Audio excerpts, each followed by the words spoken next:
What's cracking, everybody? Welcome back to the channel. New video.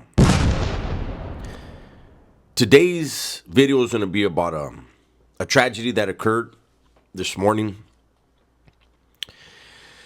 And it's a tragedy that occurs, unfortunately, often in this country, in this state. So last year, during the fiestas, in Santa Barbara every year, in the month of August, they have what's called Old Spanish Days or Fiestas, right? And it's kind of like Mardi Gras. I think it's 4 nights and 3 days, something like that. And tourists come from all over the world, right? Well, last August, there was an incident that occurred, and his life was taken on State Street, which is where the majority of the tourists go during fiestas, or whenever anybody visits Santa Barbara, they usually go and hang out on State Street. Well, again, somebody was stabbed and wound up dying last August for fiestas, right? Now, there was an individual that was arrested for that and was later released. He was cut loose and he was set free.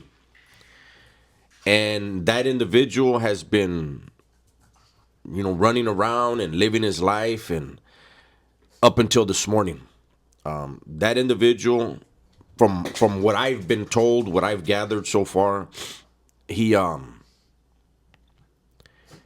shot around 1:30 this morning, Friday. He was shot while he was in Bonnet Park, which, if anybody's from Santa Barbara, anybody knows, anybody from the area, Bonnet Park is also known as West Side Park. It has always been the headquarters for the West Side, the Barrio West Side. And this individual was shot and succumbed to his injuries. I don't know if it has anything to do with any retaliation for what happened on during fiestas. I know the other day there was another incident not far from the West Side, like at the City College. There was an incident where someone else was stabbed. They survived, and now we have this one that just happened this morning. But it is a trip that it was someone that was involved in the Fiesta homicide. I'm sure as they do interviews and investigate, more will come out. Will it be the truth? I don't know. I know through my case there were a lot of things that were put out there that weren't even true. They weren't accurate. There was actually a reporting during my crime that it was a drive-by shooting and none of us were in a car.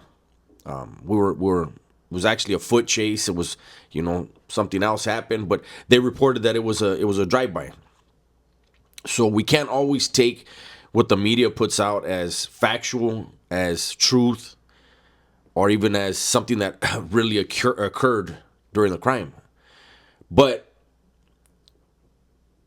what we can trip out on, ponder on, is the fact that this individual allegedly was arrested in connection with the homicide last year. Could have caught a life sentence. Could have been in jail for the rest of his life. Instead, was released, was given another opportunity at freedom, given an opportunity to be a successful member of society, and now, unfortunately, is no longer living.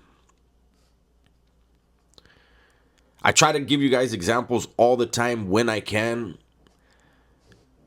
of the outcomes of living that type of lifestyle. I don't know the dude. I don't know who he is. I know someone that knows family of this individual. I didn't want to ask anything because I'm not here to solve a crime. I don't know if he was a gang member. I don't know if he wasn't a gang member. I do know that that's an area where he was shot. That's an area where you're not going to just hang out there unless, if you're not from the neighborhood, you're with someone who is. And it's just an unfortunate tragedy.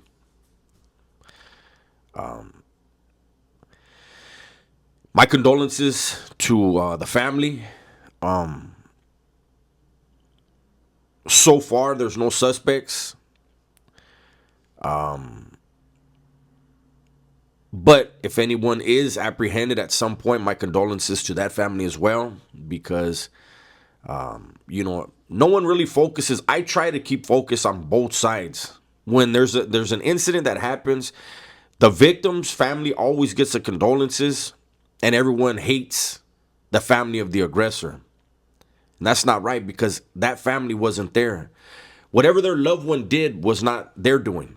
And so they shouldn't be punished. And a lot of times society punishes the family of the aggressor.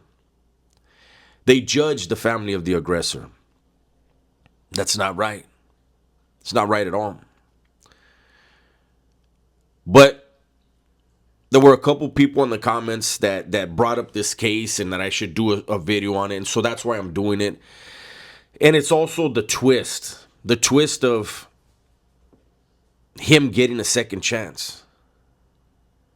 That's the thing too, when we have in this state where juveniles, they can get a very light sentence for being involved in homicides in the state now. They don't go to the California Youth Authority and go through the things that we went through back in the days, right? And when you have someone who's involved in taking a life, and they don't learn a lesson because they weren't incarcerated long enough to learn a lesson, what happens is it puts a chip on their shoulder. They're bona fide. They're killers. And they usually won't hesitate to do it again.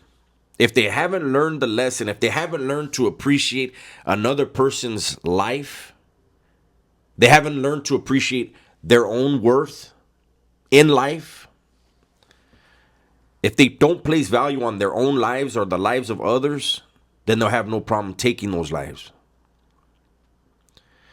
Anyways, again, condolences to the families.